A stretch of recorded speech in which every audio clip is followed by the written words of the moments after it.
Well, it didn't take long. It only took 2 years, literally to the day, December 27th, for my Filipino wife to become fully Americanized, hate everything about me and what I provide, and decide to leave. Yeah, welcome to the shittiest post that I'm ever going to make. There's a lot to it. I'm not going to go into it, okay? But suffice to say, after providing and going on the Disney World trip, which included the funeral for my mom, I got up to day 6, I think, on that because it all broke down at Magic Kingdom. Fucking ironic. And I didn't post anything after that because when we got back from Orlando to St. Simons, Georgia, I was greeted with the announcement from Jayanne that she wanted a separation. What? She did what? The wife that you picked up from the Philippines?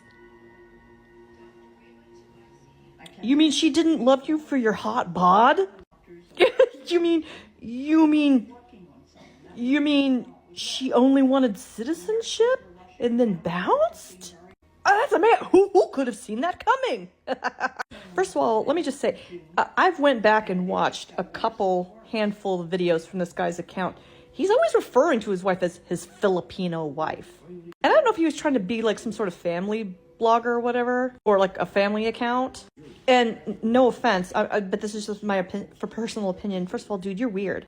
If you go watch, well, I can't link his video, but he goes on later in the video to say like, yeah, things broke down at Disney World or whatever.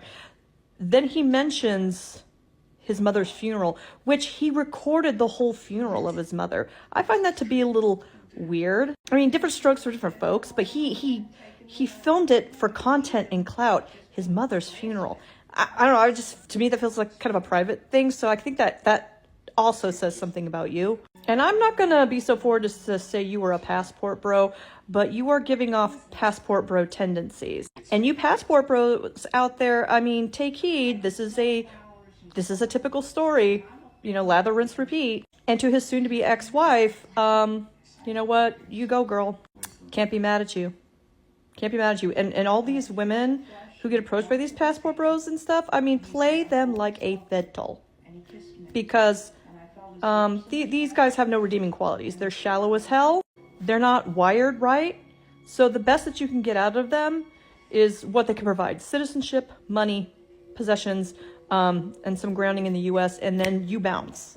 I just don't get good vibes off you. So I can't really hate that your soon-to-be ex-wife did what she did. But you opened that door when you decide to go overseas, like a passport bro, and pick someone up. Or any of these third world or second world countries for the purpose of finding some woman that you can control, dominate, and basically make your house slave. You learned a lesson. And passport bros, you got to learn this lesson too. And us American women that you think are so terrible, we're sitting back, cackling, kikiing, and enjoying the whole shit go down. Good on her. My Filipino wife has been Americanized.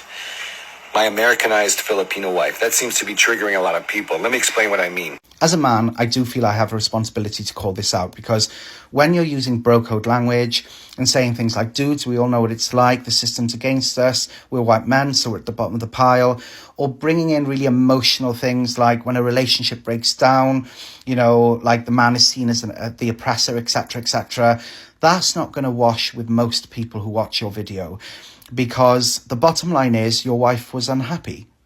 And she decided that she felt disrespected, that she felt that you had disrespected her parents. And she decided that she wasn't going to tolerate that and that she was going to leave. And that is her right. When you say things like, my Filipino wife has been Americanized, it's nothing to do with being Americanized. Taking control of your own decisions isn't being Americanized. That is a fundamental right that she has, whether you agree with it or not. And I think you should respect that, accept that, and move on. Growing up in the Philippines, you see passport bros all the time. All the time. It's like normalized. Minsan pa nga pang may ating nakapangasawa ng AFAM, sinasabi nila, isang Pilipino na naman ang nakaahon sa hirap. Pero pag nakadating ka na sa Amerika, makikita mo talaga na hindi pantay ang tingin nila sa atin. Unfortunately, I'm literally holding your hand when I say this. At ang masasabi ko lang sa mga ate ko at sa mga tita ko na mag-a-affam dyan, always, always, always have an exit plan. Hindi lang para sa'yo, para din sa mga bata. Relationships like that have a clear power dynamic. You are not in an even playing field. That means we don't have to tolerate it, but we owe it to ourselves to be informed. Well, has anyone else been following the drama of Chad Dad and his Filipino bride? Well, I have. I've watched it all and I've watched both sides. And Chad, at the age of 55, thinks that he can go to an underprivileged Filipino village and buy a young Filipino bride to bring back to America to, have his kids and be his housewife and look after him and do all that. Has now discovered the hard way that no matter how much money you've got, women are not going to put up with that. Keeps on calling it Americanized. Now, I'm assuming what he means by that is the fact that she has actually grew some balls and thought, no, it's 2024, and as a woman, I do not need to put up with this. I do not need to be treated this way. So she's upped and left, and he's now screaming all over the internet that she's a gold digger, she only done it for a green card, all this, that and the other. But the poor girl is trying to get back to the Philippines. She wants to go back to the Philippines, to this underprivileged village where she lived. So you clearly couldn't have been given her that much of a good life, Chad, because nobody would want to go back to that. And I genuinely think if you'd have treated her with some, decency, she wouldn't be leaving, she wouldn't be going anywhere. But yeah, it is 2024 and women won't be treated like that. So, sounds about you, Chad Dad. My Filipino wife has been Americanized.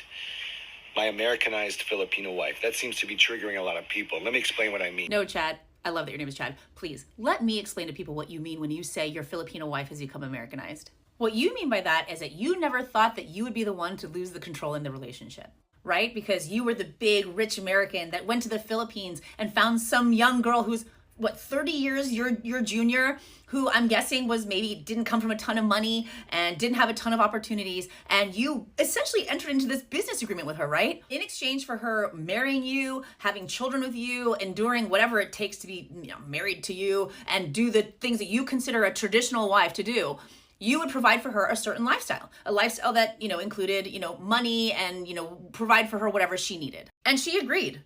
But what you never counted on, because you thought, because you had all the money, you had all the power and control, was that one day she was going to stand up to you and say, fuck this. Because from what it sounds like, there was only so much she was willing to endure. And she drew the line when you were disrespectful to her parents. And I don't know if this was planned, coincidental, or just poetic, but this all happened just about 2 years after you'd been married. And now you're hiding in the basement, having your mantrum, missing Christmas with your own children because you were stomping your feet at the fact that your wife told you no. And what's wild to me, Chad, is that you entered into this knowing exactly what you were getting yourself into. Why did you marry me? Because I don't want to work.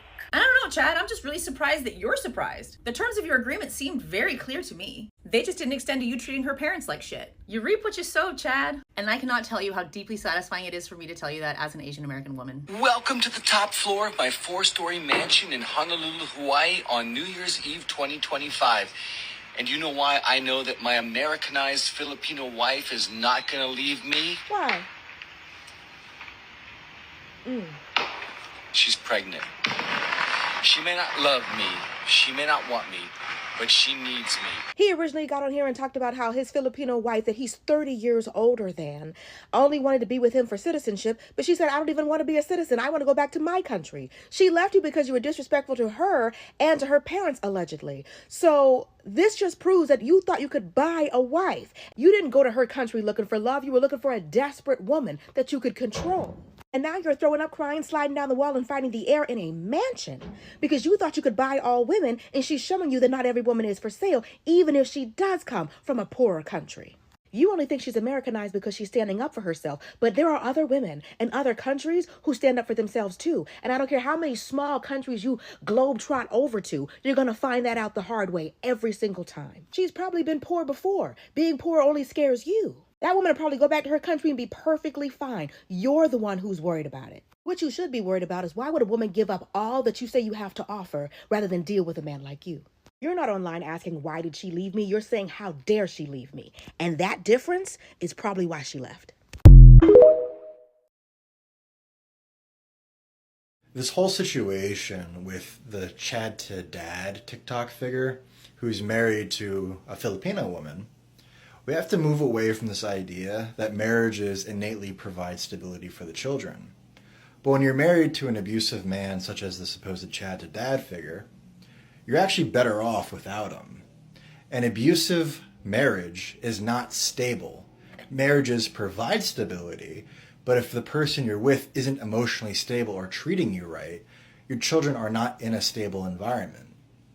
He's abusing you, and children know when their mother is being mistreated. We shouldn't make out children to be ignorant. They're aware of energy. They're aware that something's not right between the marriage because you guys aren't happy with one another. She's better off going to Philippines, but he's not letting her. He's entrapping her. He canceled the plane ticket saying she's not worthy of it. This woman is better off divorcing him and just getting the heck away from him for a period of time.